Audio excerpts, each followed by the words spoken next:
દરિયામાં આંતરરાષ્ટ્રીય ઓઇલ સ્મગલિંગના રેકેટનો પર્દાફાશ થયો છે। મુંબઈથી 100 નોટિકલ માઇલ દૂર દરિયામાં ઓપરેશન કરવામાં આવ્યું। કોસ્ટગાર્ડે 3 જહાજોને ઝડપી દરિયા કિનારે લાવ્યા છે।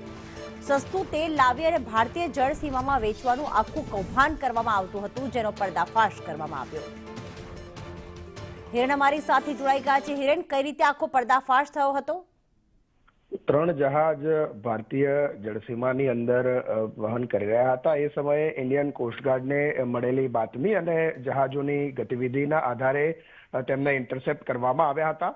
મુંબઈથી 100 નોટિકલ માઇલ દૂર પશ્ચિમ વિસ્તારની અંદર આ 3 જહાજો છે એને આઈસીજી એટલે કે ઇન્ડિયન કોસ્ટગાર્ડના જહાજોએ તેમને રોકી અને સ્પેશિયલ ટીમ બનાવવામાં આવી હતી અને 3 જહાજોની અંદર તપાસ કરતા માલુમ પડ્યું હતું કે જે યુદ્ધગ્રસ્ત દેશો છે ત્યાંથી સસ્તું ઓઇલ મેળવી અને મુંબઈ પાસે દરિયા કિનારામાં અન્ય ટેન્કરોમાં એને શિફ્ટ કરી અને વેચાણ માટે લઈ જવામાં આવતું હતું। એટલે કે એક પ્રકારે દાણચોરી પણ આને ગણવામાં આવે છે।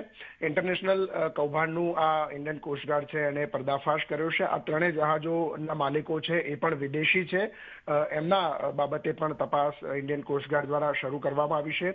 આ જહાજોની તપાસણી દરમિયાન કેટલાક ડેટા મળી આવ્યા છે, કેટલાક દસ્તાવેજો અને જે ક્રૂ મેમ્બર્સ હતા એમની પણ પૂછપરછ કરવામાં આવી છે।